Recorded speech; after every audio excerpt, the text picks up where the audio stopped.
Let's explore C++ class methods, focusing on defining and using member functions within classes. In this lesson, we will understand how to define functions that operate on the data within a class, enabling us to create objects with specific behaviors. We can define member functions inside a class definition. Functions defined this way are automatically treated as inline functions, which means the compiler may replace the function call with the actual code of the function to optimize performance. It's a good approach for short and simple functions as it improves readability for small methods. As you can see in the code example for the class circle, the method setRadius takes a double R as input and sets the radius, and the method getArea calculates and returns the area of the circle. Alternatively, we can declare a member function inside the class but define it outside. To do this, we use the scope resolution operator, which are two colons. This approach is better for complex functions because it improves class readability and separates the interface from the implementation.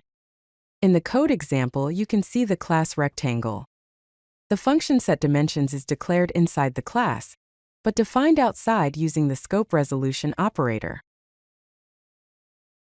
Let's look at a complete class example with the rectangle class. This class demonstrates a full class declaration.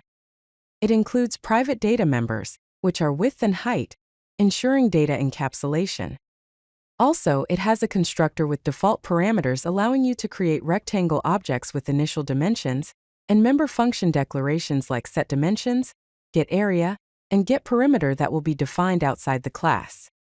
This setup provides a clear separation between data and behavior, making the class organized and easy to understand. This slide demonstrates how to implement the member functions of the rectangle class outside the class definition.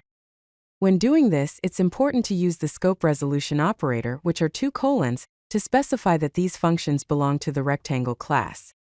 The format is return type, class name, scope resolution operator, function name, and then parameters. These member functions have direct access to the private members of the class, such as width and height. By implementing functions outside the class, you can place the implementation in a separate CPP file to keep your code organized. To use class methods, you first need to create an object of the class. Then you can call member functions using the dot operator, that is a period with objects, or the arrow operator with pointers. These methods operate on the object's data, and each object has its own state. Methods can be called multiple times to perform operations on the object. In the code example, a rectangle object rect is created, and the setDimensions method is called to set the dimensions. Then the getArea and getPerimeter methods are called to calculate the area and perimeter, respectively. The this pointer is an implicit pointer available in all non-static member functions. It points to the current object, allowing you to access the object's members. It helps resolve name conflicts when a local variable has the same name as a class member and can be returned to enable method chaining. In the code example, the setValue method uses this to differentiate between the member variable count and the parameter count. Also, the increment method returns the object itself using this, allowing for method chaining. Const member functions are functions that cannot modify the class members. They are declared with the const keyword at the end of the function declaration.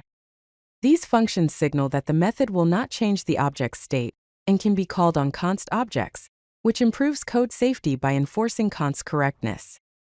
In the code example, the getArea and getPerimeter methods are declared as const, indicating that they do not modify the rectangle's width or height. Static member functions belong to the class itself rather than to any specific object. They are called using the class name, not through an object. Static methods do not have access to non-static members and do not have a this pointer available. These functions are used for class-wide operations and exist even without object instances. In the code example, the mathUtils class has a static member variable pi and static member functions getPi and circleArea. To ensure your class methods are well designed, there are some best practices to follow. First, Use const correctly by marking methods that don't modify the object's state as const. This improves code safety and allows use with const objects. Second, separate the interface from the implementation by declaring methods in the class definition and implementing them in separate CPP files for better organization. Third, keep methods focused, where each method should perform a single, well-defined task, and split complex operations into multiple methods. Finally, use meaningful names, where method names should clearly describe what they do, using verbs for actions like calculate area or set name. Well-designed class methods create a clean interface between the class's internal data and the outside world, enforcing encapsulation and making your code more maintainable. If you like this video, hit that like button and don't forget to subscribe. Visit CodeLucky.com for more such useful content.